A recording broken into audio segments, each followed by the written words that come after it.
ಒಂಟಿ ಜೀವನ ಸಿಗಲ್ಲ ಅಂತ ಗೊತ್ತಿದ್ರೂ ಈ ಹಾಳಾದ ಮನಸ್ಸು ಅದನ್ನೇ ಬೇಕು ಅಂತ ಇಷ್ಟಪಡುತ್ತೆ. ಒಂಟಿಯಾಗಿ ನಗುವುದು, ಒಂಟಿಯಾಗಿ ಅಳೋದು, ಒಂಟಿಯಾಗಿ ನೋವು ಪಡೋದು ಅಭ್ಯಾಸ ಆಗಿ ಹೋಗಿದೆ. ಏನಿದ್ರೂ ಒಂಟಿಯಾಗಿ ಬದುಕೋದನ್ನು ಅಭ್ಯಾಸ ಮಾಡ್ಕೋಬೇಕು ಅಷ್ಟೆ. ನನ್ನವರು ಯಾರಿಲ್ಲ ಎಂದು ಅಳುತ್ತಿರುವಾಗ ಕಣ್ಣಿಂದ ಹನಿಗಳು ಜಾರುತ್ತಿದ್ದವು. ಅವು ಹೇಳಿದವು, ನಾನು ಇದ್ದೇನೆ ನಿನ್ನೊಡನೆ, ನಿನ್ನ ನೋವಿನಿಂದ ನನ್ನ ಹೊರತುಂಬುತ್ತಿದೆಯಲ್ಲ ಒಂಟಿ ಜೀವ ನೀನು ಎಂದು. ನನ್ನ ಲೈಫ್ ತುಂಬಾ ಬ್ಯೂಟಿಫುಲ್, ಚಂದ್ರನ ಥರ. ಆದರೆ ನಾನು ಯಾವತ್ತಿದ್ರೂ ಒಂಟಿನೇ.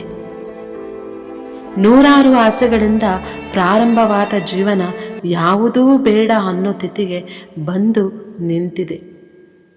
ಒಬ್ಬ ವ್ಯಕ್ತಿಯ ನಂಬಿಕೆ ಮತ್ತು ಭಾವನೆಗಳಿಂದ ಎಂದು ಆಟವಾಡಬೇಡಿ.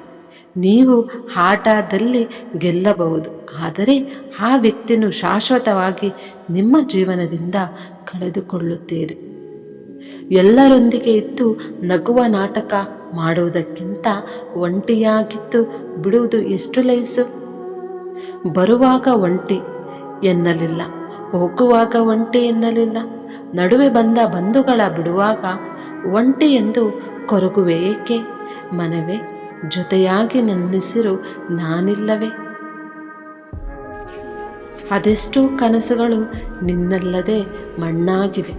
ನಾಳೆ ನಾನು ಆಗಬಹುದು, ಹಂಬಲ ಶಾಶ್ವತ. ನಾನು ಒಂಟಿನೇ ಆಗಿರಬಹುದು, ಆದರೂ ಯಾವತ್ತೂ ಯಾರಿಗೂ ಕೆಟ್ಟದ್ದನ್ನು ಬಯಸಲಿಲ್ಲ. ಒಂಟಿತನ ನೀಗಿಸುವುದು ಸುಲಭ. ನಾನಿರುವ ಹರಕೆ ಸೃಷ್ಟಿಕರ್ತನೇ ನೀಡಬೇಕಿದೆ. ವರ ಎಂಬ ಕಾಣಿಕೆ ದಿನ ಕಳೆದಂತೆ ಹೆಚ್ಚುತ್ತಿದೆ ನನ್ನಲ್ಲಿ ನನ್ನ ಮನದ ಬಯಕೆ. ನಿನ್ನವರು ಯಾರೂ ಇಲ್ಲ ಈ ಜಗದಲ್ಲಿ. ಹುಟ್ಟುವಾಗ ಒಂಟಿಯಾಗಿ ಬಂದೆ, ಸಾಯುವಾಗ ಒಬ್ಬಂಟಿಯಾಗಿ ಹೋಗುವೆ. ಹುಟ್ಟು ಸಾವಿನ ನಡುವೆ ಮಾಡಿದ ಸಿಹಿ ಕಹಿ ಕ್ಷಣಗಳ ಹೊತ್ತು ಮಣ್ಣಾಗುವೆ. ಇದುವೇ ನಮ್ಮ ಜೀವನ. ನಾವು ಇಷ್ಟಪಡೋರಿಗೆ ನಮ್ಮ ಜೊತೆ ಮಾತಾಡೋಕ್ಕೆ ಕಷ್ಟ ಆಗುತ್ತೆ ಅಂತ ಅವರು ಹೇಳಬೇಕಾಗಿಲ್ಲ. ಅವರ ನಡತೆ ನೋಡಿದರೆ ಸಾಕು, ಅದನ್ನು ಅರ್ಥ ಮಾಡಿಕೊಂಡು ನಾವೇ ದೂರ ಇರೋದು ಎಷ್ಟು ವಾಸಿ. ಕಾಲುಗಳನ್ನು ಒದ್ದೆ ಮಾಡಿಕೊಳ್ಳದೆ ಸಮುದ್ರ ದಾಟಬಹುದು, ಆದರೆ ಕಣ್ಣುಗಳನ್ನು ಒದ್ದೆ ಮಾಡಿಕೊಳ್ಳದೆ ಜೀವನ ಸಾಗಿಸಲು ಸಾಧ್ಯವಿಲ್ಲ. ನೆನಪಿರಲಿ. ಸುಳ್ಳು ಅರ್ಥವಾದಷ್ಟು ಸುಲಭವಾಗಿ ನಿಜ ಅರ್ಥವಾಗುವುದಿಲ್ಲ. ಅದಕ್ಕೆ ಸುಳ್ಳು ಹೇಳುವವರು ಒಳ್ಳೆಯವರಾಗುತ್ತಾರೆ, ನಿಜ ಹೇಳುವವರು ಕೊನೆಯವರೆಗೂ ಕೆಟ್ಟವರಾಗಿಯೇ ಉಳಿಯುತ್ತಾರೆ. ನಾನು ಇರುವಾಗಲೇ ಸ್ವಲ್ಪ ಸಮಯ ಮಾಡಿಕೊಂಡು ನನ್ನ ಜೊತೆ ಮಾತಾಡು. ನಾನೇ ಇಲ್ಲದ ದಿನ ಇಂದು ಆ ಸಮಯ ನಿನಗೆ ಏನು ಪ್ರಯೋಜನ ಹೇಳು ನೋಡೋಣ. ನಾನು ದೇವರಲ್ಲಿ ಬೇಡುವುದು ಒಂದೇ, ಕಿತ್ತುಕೊಳ್ಳುವುದಾದರೆ ಯಾವುದನ್ನು ಕೊಡಲೇಬೇಡ ಅಂತ. ನಾವು ಮಾತ್ರ ನಮ್ಮವರು ನಮ್ಮವರೆಂದು ಪ್ರೀತಿಯಿಂದ ಮಾತನಾಡಿಸಲು ಹೋಗುತ್ತೇವೆ, ಆದರೆ ಅವರಿಗೆ ನಮ್ಮ ಮಾತು ಕಿರಿಕಿರಿ ಅನಿಸುತ್ತದೆ. ಬಿಟ್ಟು ಹೋಗುವುದರಿಂದ ಹಿಂದೆ ಓಡೋ ಅಭ್ಯಾಸ ನನಗಿಲ್ಲ. ನಾನು ಬೇಡ ಅಂದವರನ್ನು ಹುಡುಕಿ ಹೋಗುವ ಮನಸ್ಸು ನನಗಿಲ್ಲ. ಅವರೆಲ್ಲ ಇಲ್ಲದೇ ನಾನು ಬದುಕೋಕ್ಕೆ ಸಾಧ್ಯನೇ ಇಲ್ಲ ಅಂತ ನನಗೆ ಯಾವತ್ತೂ ಅನಿಸಿಲ್ಲ. ಯಾರೇ ಇದ್ದರೂ ಇಲ್ಲದೇ ಇದ್ದರೂ ಬದುಕುವುದನ್ನು ಕಲಿತಾಗಿದೆ. ಯಾಕೆ ಅಂದರೆ ಇದು ನನ್ನ ಜೀವನ.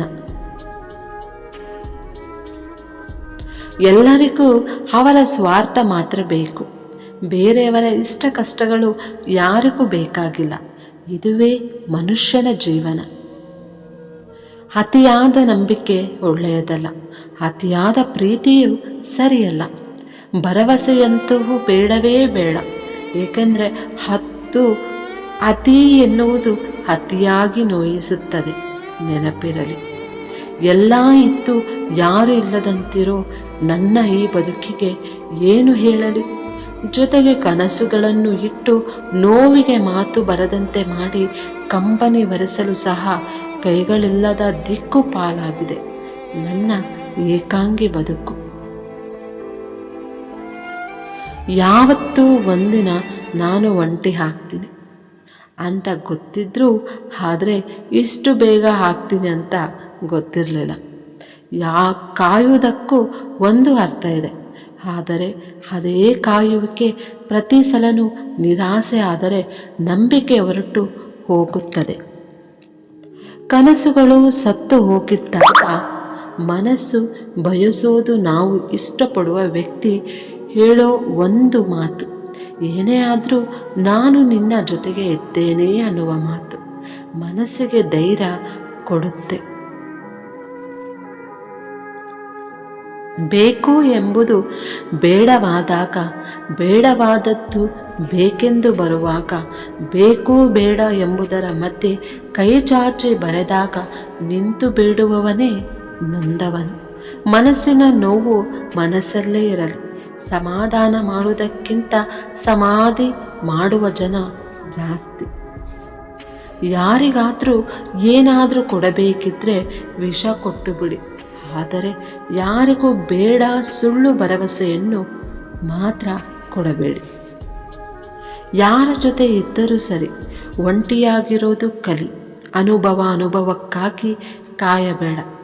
ಅನುಭವ ಆಗುವ ಮೊದಲು ಹರಿತು ಬದಲಾಗು ಒಂಟಿ ಜೀವನ. ನಾನು ಯಾರ ದಾರಿಯನ್ನು ಕಾಯುವುದಿಲ್ಲ, ನನ್ನ ದಾರಿಯಲ್ಲಿ ನಾನು ಒಂಟಿಯಾಗಿ ನಡೆದು ಅಭ್ಯಾಸ ಆಗಿ ಹೋಗಿದೆ. ಜೀವನದಲ್ಲಿ ಏನು ಕಲಿತೆ ಅಂತ ಗೊತ್ತಿಲ್ಲ, ಆದರೆ ನಮ್ಮ ಅತಿಯಾದ ಪ್ರೀತಿ ಇನ್ನೊಬ್ಬರಿಗೆ ಹಿಂಸೆಯಾಗಬಾರದು ಅಂತ ಕಲಿತೆ. ಒಂಟಿಯಾದರೆ ಎಂದು ಕೊರಗಬೇಡ. ಸೂರ್ಯನು ಒಂಟಿ, ಚಂದ್ರನು ಒಂಟಿ, ಆದರೂ ಜಗಕ್ಕೆ ಬೆಳಕು ನೀಡುತ್ತಲ್ಲವೇ. ಒಂಟಿಯಾದಾಗಲೇ ನೀನು ಏನು ಎಂದು ಅರ್ಥವಾಗುವುದು, ಸಾಮರ್ಥ್ಯ ಎಷ್ಟು ಎಂದು ನಿನಗೆ ತಿಳಿಯುವುದು. ಸಾವಿಗೂ ನೋವಿಗೂ ಇರುವುದು ಒಂದೇ ವ್ಯತ್ಯಾಸ. ಸಾವು ಒಂದೇ ಸಲ ಕೊಂದರೂ ನೋವು ಪ್ರತಿ ಕ್ಷಣ ಕೊಳ್ಳುತ್ತದೆ.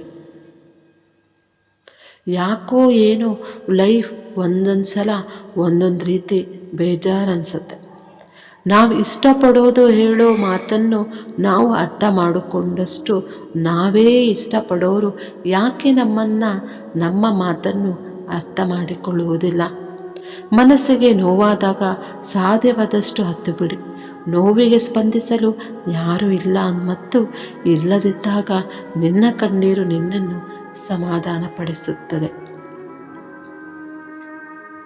ಈ ಪ್ರಪಂಚದಲ್ಲಿ ಯಾರಿಗೆ ಯಾರೂ ಇಲ್ಲ.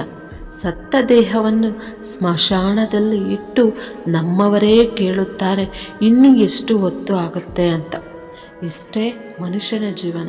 ಯಾವಾಗ ಮಾತಿನ ಮಹತ್ವ ಕಡಿಮೆಯಾಗುತ್ತದೆಯೋ ಆಗ ಮೌನ ಧರಿಸುವುದು ಉತ್ತಮ. ಮೌನಕ್ಕಿಂತ ನೇರ ಉತ್ತರ ಮತ್ತೊಂದಿಲ್ಲ. ಕೆಲವೊಂದು ಪ್ರಶ್ನೆಗಳಿಗೆ ಮೌನವೇ ಉತ್ತರ, ಆದರೆ ಕೆಲವೊಂದು ಸಲ ಆ ಮೌನವೇ ನಮ್ಮನ್ನು ಅಪರಾಧಿ ಸ್ಥಾನದಲ್ಲಿ ನಿಲ್ಲಿಸುತ್ತದೆ. ಜೀವನ ಎಷ್ಟು ವಿಚಿತ್ರ ಅಲ್ವಾ? ಯಾರ ಮನಸ್ಸಲ್ಲಿ ಯಾರಿರ್ತಾರೋ, ಯಾರಿಗೂ ಇಷ್ಟ ಆಗ್ತಾರೋ, ಯಾರನ್ನು ಇಷ್ಟಪಡ್ತಾರೋ, ಕೊನೆಗೆ ಯಾರ ಜೊತೆ ಜೀವನ ನಡೆಸ್ತಾರೋ ಒಂದು ಗೊತ್ತಾಗಲ್ಲ. ನಮ್ಮ ಜೀವನವೇ ವಿಚಿತ್ರ ಅಲ್ವಾ? ಒಂಟಿತನ ಕೊರಗಲ್ಲ. ನಮ್ಮ ಜೀವನದಲ್ಲಿ ಅಮೂಲ್ಯವಾದ ನಿರ್ಧಾರವನ್ನು ಕೈಗೊಳ್ಳುವ ಒಂದು ಘಟ್ಟ ಸಮಯ. ಈ ಸಮಯದಲ್ಲಿ ತೆಗೆದುಕೊಂಡ ನಿರ್ಧಾರವು ನಮಗೆ ತೃಪ್ತಿ ನೀಡದಿದ್ದರೂ ಮನಸ್ಸಿಗೆ ಶಾಂತಿ ನೆಮ್ಮದಿಯನ್ನು ನೀಡುವುದು. ನಾನು ಎಲ್ಲರನ್ನೂ ನನ್ನವರೆಂದು ತಿಳಿದಿರುವೆ, ಆದರೆ ಅವರು ನನ್ನ ಹಾಗೆಯೇ ಯೋಚಿಸುತ್ತಾರೆ ಎಂದು ಭಾವಿಸಿರುವೆ. ನನ್ನದೇ ತಪ್ಪಲ್ಲವೇ? ಆಕಾಶದಲ್ಲಿ ಎಷ್ಟು ನಕ್ಷತ್ರವಿದ್ದರೂ ಚಂದ್ರನು ಒಂಟಿಯಾಗಿಯೇ ಇರುವನು. ಬೇರೆಯವರಿಗೆ ನಾವು ಕೆಟ್ಟವರಾಗಿ ಕಂಡರೂ ಪರವಾಗಿಲ್ಲ, ನಮಗೆ ನಾವು ಒಳ್ಳೆಯವರಾಗಿದ್ದರೆ ಸಾಕು. ಏಕೆಂದರೆ ಜೀವನ ನಮ್ಮದು, ಬೇರೆಯವರದಲ್ಲ. ಅರ್ಥವಿಲ್ಲದ ಬದುಕಲ್ಲಿ ಅರ್ಥವಿಲ್ಲದೆ ಆಸೆ ತುಂಬಿದ ಹೆಜ್ಜೆಗಳು ಅಂತ್ಯ ಕಾಣುವವರೆಗೂ ಕುಂಟತನ ಸಾಗಬೇಕಲ್ವಾ?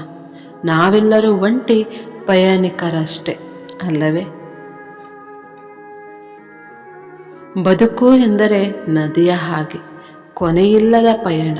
ಯಾವುದು ನಮ್ಮ ಜೊತೆ ಉಳಿಯುವುದಿಲ್ಲ, ಉಳಿಯುವುದೂ ಒಂದೇ ನಿನ್ನ ಒಂಟಿ ಹೃದಯ.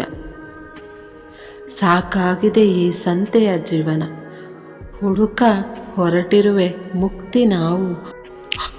ಒಬ್ಬಂಟಿ ಪ್ರಯಾಣಿಕನಾಗಿ ನನ್ನ ದಾರಿ ಯಾವುದೋ ಗೊತ್ತಿಲ್ಲ, ಹಳೆದು ಅಲೆಮಾರಿಯಾಗುವ ಆಸೆ.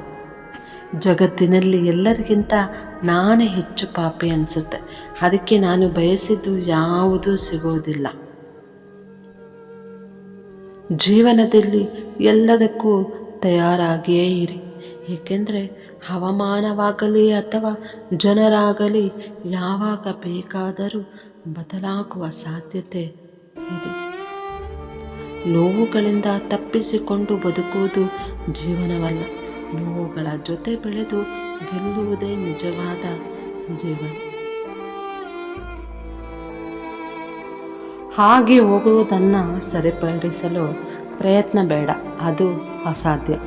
ಮುಂದೆ ಹಾಕಬೇಕಾದದ್ದನ್ನು ಸರಿಯಾದ ರೀತಿಯಲ್ಲಿ ಯೋಚಿಸಿ ಮಾಡು, ಅದು ಸಾಧ್ಯವಾಗುತ್ತದೆ. ಆತ್ಮೀಯ ಸ್ನೇಹಿತರೆ, ಈ ವಿಡಿಯೋ ಇಷ್ಟ ಆಗಿದ್ದರೆ ದಯವಿಟ್ಟು ನಮ್ಮ ಚಾನಲ್ಗೆ ಸಬ್ಸ್ಕ್ರೈಬ್ ಮಾಡಿ, ಲೈಕ್ ಮಾಡಿ, ಶೇರ್ ಮಾಡಿ. ಮತ್ತಷ್ಟು ವಿಷಯಗಳೊಂದಿಗೆ ಪುನಃ ಭೇಟಿಯಾಗೋಣ. ನಿಮ್ಮ ಅಮೂಲ್ಯ ಸಮಯ ನೀಡಿದ್ದಕ್ಕಾಗಿ ಧನ್ಯವಾದಗಳು.